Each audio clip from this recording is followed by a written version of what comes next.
Let me tell you about this guy. He ran a top 100 company in the United States of America. He started his own company. He's a mentor. He's a civic leader. The Bible is his book of choice and in life. He's been married to the same woman. She's been his childhood sweetheart. He's just turned it right young age of black. I ain't gonna say his age because I don't like to do that, even though he likes to tell it. Young age of which he has a lot of wisdom. And without further ado, my dear friend who lives in Houston, Texas, the great, the one and only, the incomparable, Mr. Dwight Williams. Good morning, good morning, good morning, everybody. How's everybody this morning? Blessed. Good. Blessed is good. I am as well. I am glad to be here, and I am excited about this morning. I've been looking forward to missed you guys. Actually, it's been about a month, and so I've been looking forward to having this conversation. Mr. Thomas, I got to tell you this, man. The fact that you picked me is amazing to me, because I'd pick you, but I don't know if I'd pick me.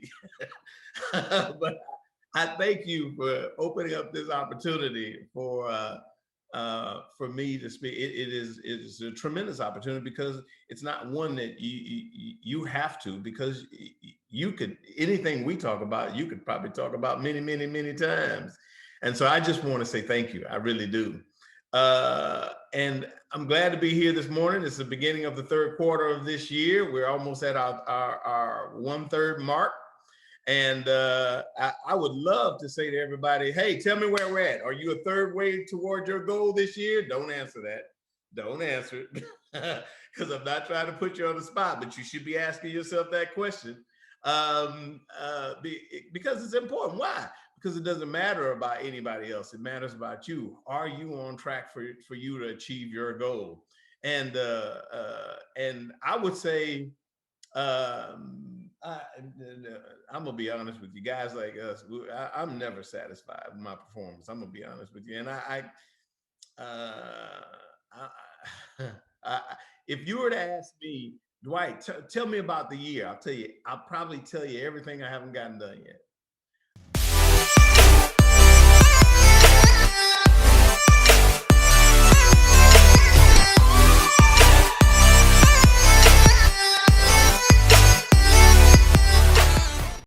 You would say, but what about all the stuff you have gotten done? Well, that's done.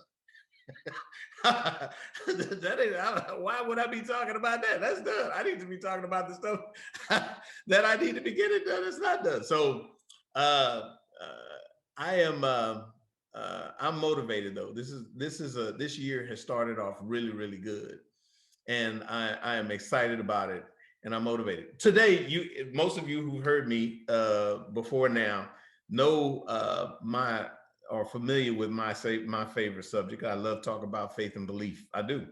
And if you were to ask me why, because I believe it is the foundation of everything I do. I've been an entrepreneur more of my life than not. And as a result of that, in introspection, I've realized that the most important ingredient to achievement and accomplishment is faith. And that's what I've discovered. And most people say, well, no, what about skills? What about, and those things, don't get me wrong, I'm not knocking those things. Those are important. Education, all of those things are crucially. How about hard work? Huh? Yes. But what man works hard that doesn't believe? What man goes to school and gets a degree in law that doesn't believe he's supposed to be a lawyer? See, the fuel behind the things that we do is the things that we believe, because the things that we believe are things that they are the product of things that we conceived in our minds. And because they conceive, we take action on those things. And so my Bible says that faith without works is dead. All he's saying is a person that believes, a person whose belief does not produce action is dead belief. His belief won't produce results. That's all. It's one thing to believe, but if I truly have faith, faith is belief that produces action. And so and I'm not trying to preach. I have this conversation a lot with individuals. I remember I used to go to the I still do, and I go to different coffee shops, but I've moved from coffee shop to coffee shop. all over the city over years, and I go for long periods of time when I do go. I remember I've always run into individuals who, when they see you, want, hey, here's a tip, by the way. So I'm gonna give this to you, and some of you may already know this, but this is real. I've done it many, many, many times. If you go to a place and do something unique, the law of attraction says it will attract. It's like moth to the flame. It's like, and so what I've done many, many times is I'll start going to a coffee shop, and I'll go consistently, and I'll be there every morning. And it's only a matter of weeks before people will begin to come to you and ask you, who are you and what do you do? And I'm telling you this, it's like flypaper. It works. I guarantee you, but you have to be consistent. But if you do this every day, they're going to start to ask. I have a young lady that's like a daughter to me right now. Several years ago, I met her. And the reason I met her is she had come into Starbucks for 2 days. And this is a true statement. She finally turned around the third day and she said, who are you? Who are you, man? I'm like, what are you talking about? She says, I counted at least 50 people already that have come to your table. You guys talk about everything from business to religion to who are, and this girl is my daughter. When I met her, she had just gotten terminated from a job that she was working at, and her life was challenged, and she was sitting there and she said, I just need to finish my school so I can go back to school and get a job in my area. I says, okay, who told you you had to go to school to get the job?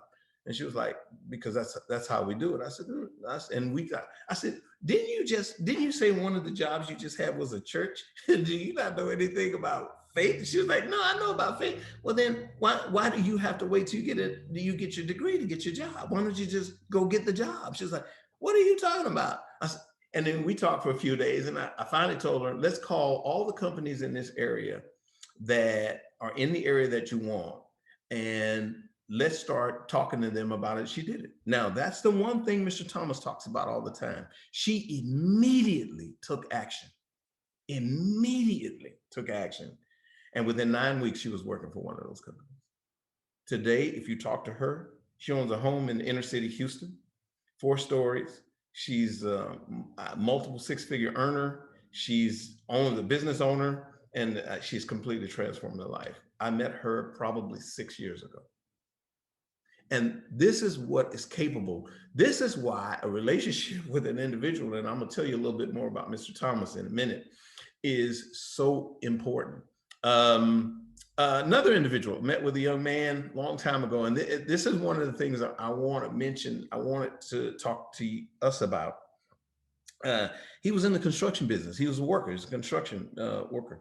And I sat down with him. He would see, once again, he'd see me. And the reason I brought up the coffee shop, he saw me in the coffee shop. He'd come through the coffee shop and he said, man, who are you? What do you do? Man, I want to be. And he'd see people come and sit and be mentored. He said, can you mentor me? I said, mentor you? What do you need a mentor for? I mean, and he said, no. I see all these people come and talk to you. And he sat down one day and he talked to me. He said, man, how do I get more successful?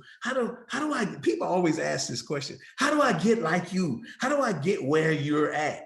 Well, all it takes is I'm not doing anything more than just doing the work that I need to do. So he finally asked me, what do I need to do?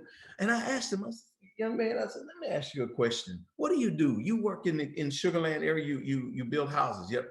I said, where do you live? He says, I live in an apartment in Southwest Houston. I said, why do you build something that you could never see yourself in? How do you build something for somebody else that you can never believe to have for yourself? How do you do that? How do you become a home builder and never think to become a home owner? Another gentleman, coffee shop again, many years ago. I met him. He sold shirts for a shirt shop, and I'm not going to go any deeper because some of you may actually know this guy, and you'd be surprised. And he sold shirts at a shirt shop, And he used to come, I'd have I told you my book is the Bible. So I'd be reading the Bible. I'd have to sit it on the table and it's like a moth to flame. If they see you in a coffee shop with a Bible, they're coming. They want to know what, and he would come. Now this young man knew my daughter when she was young, really young. And he would sit and he'd ask questions. And he asked me one day, he says, man, what do I need to do different? I says, let me ask you a question. You sell these really expensive shirts, don't you? Yeah. But you never think to buy one for yourself. You never think to wear one of those shirts yourself. And he was like, and it's a simple conversation. It's not a complex conversation. This is a really simple conversation. And I said, you sell these things to these people, wealthy people, but you never think to want one and wear one for yourself. Today, this young man, his closet's full of these shirts, Bentleys, all of that. Because why? Change the way he think. He began to believe that I'm not just a consumer. I'm not supposed to just sell these shirts, that I can actually wear one of these shirts if I believe I can. Most people say, well, no, it's not that you not just believe, I got to get a good job so I can make enough money to buy one. No.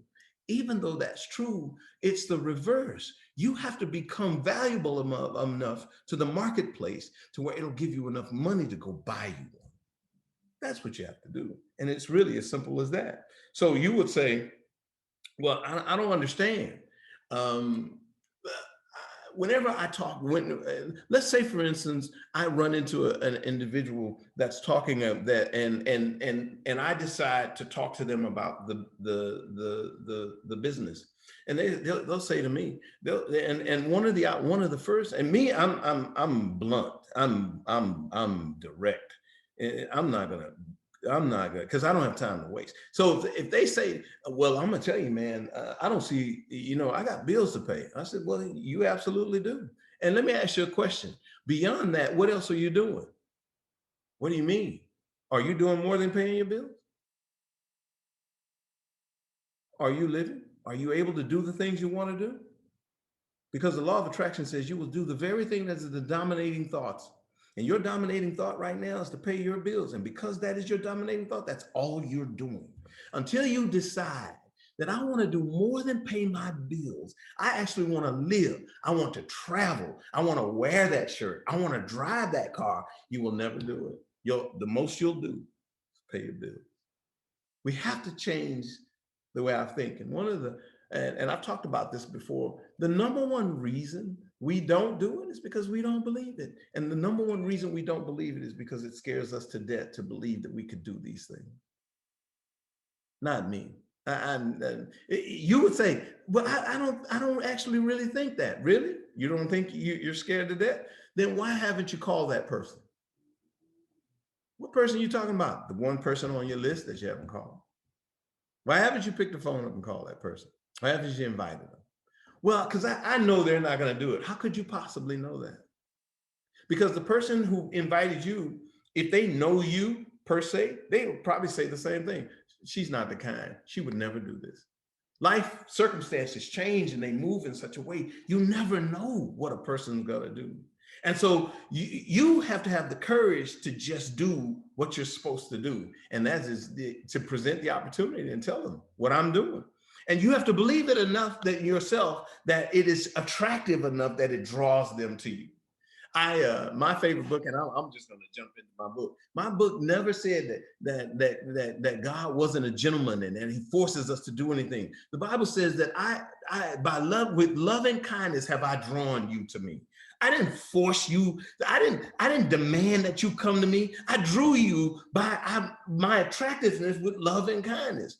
And the same thing with us. We are supposed to attract people to us. But how can I attract a person to something I don't believe in? I mean, fear, we use the acronym false evidence appearing real. Now, Mr. Thomas is like, he preaching now. I'm about to pass the offering plate around. I'm going to just go ahead and tell you, I'm just teasing. But really, it reminds me of there's a story in the Bible that it took me years to figure this out. You read the beginning, it's the book of Job. Job it opens up and says, this is one of the wealthiest guys. He's got all kinds of stuff. He's got, and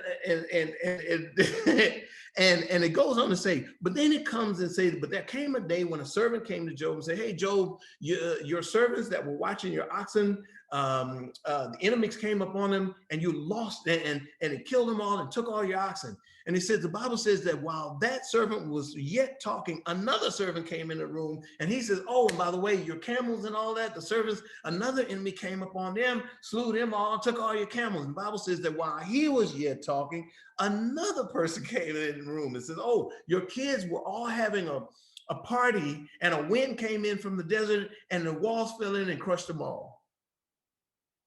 Now, the part I had missed is when if you read prior to that, it says that Job was an upright man. He's wealthy and had a lot. He says, but he sacrificed for his kids that they wouldn't sin and curse God every day. Now, most people would say, well, Dwight, how do you know he was fearful? Because when he was finally confronted, he said, the thing I have feared the most has come upon me.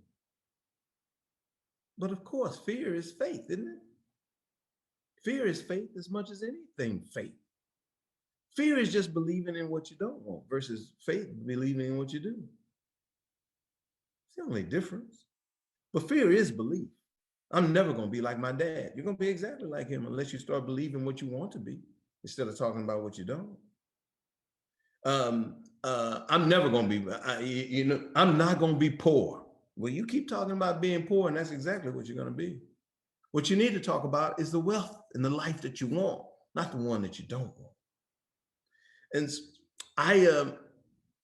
I'm gonna tell you a story, and I'm gonna be brief. God, man, look at time. I'm gonna tell you a story very quickly about, and this is an ACN story about a gentleman in ACN that I knew. Got in the business a while back. Mr. Paul Thomas, you know this guy. And built the business. These guys became directors in a little bit more than a year. They became directors and were on a fast track to vice president. And we're building that, and we're going. And some things have happened and affected, and the business. Business does it. The business plateaued, and when the business plateaued, when it was rocketing, everybody was making money. Checks was flowing. Everybody was just, and then when the business plateaued, then the people, people do what they do. They started quitting. Family members, business partners, people quit, and the business began to decline, but we talk about this, am I right? Businesses, they go in ebbs and flows, am I right? They're up and they're down, but we hope that we hit higher highs and higher lows as we're going up, am I right? So and so begin to lose everybody closest to him, team members, but then if that's not enough because of that, then all of a sudden he loses his upline. His upline leaves, and then his upline's upline leaves, and then all of the colleagues that he had worked with, the teams of people that he had been working with, rooms closed, and they were all gone too. So he ended up building the business by himself. Now, what do you do when your belief is tested to see if you actually really do believe? And so, leaders don't quit when all their team quits. And that's one thing. But they don't quit when their leaders quit. But leaders don't quit when their uplines quit. They don't. They don't. This is what belief does. See, I don't know if you've ever played sports, basketball or football. I've gone to some tournaments, combines and stuff.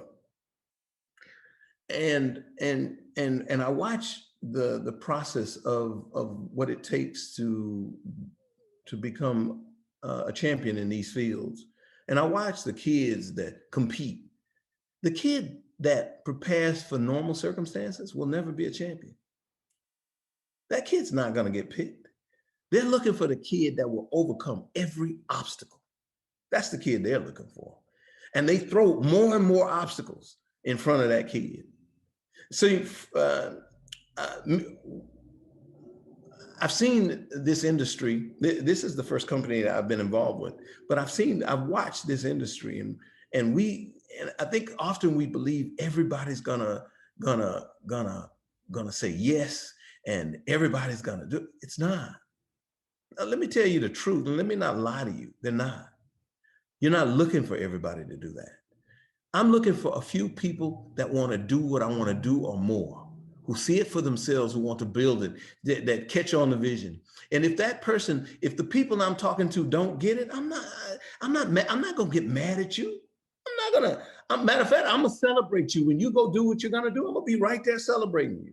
But you can believe this, I'm gonna be looking for the person that's looking for me. That's who I'm looking for. I'm not looking for the guy that's not. Now, those are my leaders. I'm looking for a whole lot of people to become customers. More of the people that I'm going to deal with are going to become my customer. And am I going to be appreciating those people? I am. I'm going to be appreciating, thanking them for becoming my customers, while at the same time, I'm looking for that guy that's looking for me, that wants to build, that wants to go somewhere that we're trying to go. And the ones that don't, I'm going to be pushing them on and encouraging them and pushing them and slapping them around. Say, hey, whatever you do, you need to go do something, because this is the most opportune time this planet has ever seen. You better capitalize on it. So this gentleman, whole team fell apart. That gentleman that I'm talking about is me. It's me. I lost my partner. I lost my wife was in the business. My son was in the business, and they were killing the business. My partner had his family members, and they all left. And I'm close to all of them. I have to be close to my wife, because I live in the house with her. And I've never put pressure on them. My son decided he wanted to go to school and finish his college, and I let him. Why? Because if I pressure my son to build this business, I'm asking him to do it for me. I don't want him to do it for me. See, when you have a lack mentality, everything you do is for you. Think about it. People who lack food, when they get a little food, they eat it all. People who don't have a lot of money, when they get a little money, they spend it all. But people who have abundance, whenever they always think to store, to invest, to preserve, to build and produce. And that's the difference between the abundance. So even in facing what I face now, when I find people who I find in this business, I don't just say, I need to put them in my business. I may not be the right person for that person. You may get a call, and I say, hey, I got somebody you need to talk to. I think they'd be a better fit. Why? Because it's not about me. It's about my success is a product of making everybody around me win. That's when I win. And I do that. And I wake up every day looking to figure out. I never wake up a day trying to figure out how to make myself win. I wake up every day trying to figure out, who am I going to make win today? And so I'm going to tell you one last story. And then I'm going to go, Mr. Thomas, I apologize. Every one of us on this phone, on this call, pay an electricity bill, don't you? All right? How many times you miss paying your electricity bill? Why is it so easy for us to pay a bill than it is for us to think we can create wealth being paid for that same bill? See, wealth is a product of leverage. So all I got to do is figure out how to get thousands of people to pay bills to contribute to my business and pay their electricity bill with me. That's what I have to figure out. And so when I wake up each day wanting to help somebody, knowing that in helping them, in most cases, many people will want to give back. And those are the only people I want in my business. The one that say, hey man, what can I do for you? Because you've helped me so much. Now, most people will say, yeah, but do I have that kind of time? The question is, do you not have that kind of time? See, because what I see is I see people all the time say, man, I don't have that kind of time. And 20 years later, they're still trying to become a VP. When if they would have just taken the time in the beginning to build relationships strong and deep, they would have built the business in a fraction of that amount of time. But because we always want to pop it in the microwave and think we're going to get the same nutritious value from that, we're not. You're not. Mr. Provenzano says it best. The longest distance between 2 points is a shortcut. People who believe in what their dreams and visions are, time is not a factor. They know that I have to do what I know is the right thing to do to build something that will last. When I got to that point, I want to say this, and last thing I want to say. And when my upline disappeared and all my friends, you know who picked that phone up and called me? Mr. Al Thomas. You need to know that. And not once, not twice, but many times. That young man picked the phone up and called, and he didn't call and say, hey, I want to tell you what's going on. He did not. He says, hey, I need to see how you doing, where your head's at. Are you going to be at the International? I'll be looking for you when you get there. That's leadership. And with that, I turn it over to you, Mr. Thomas.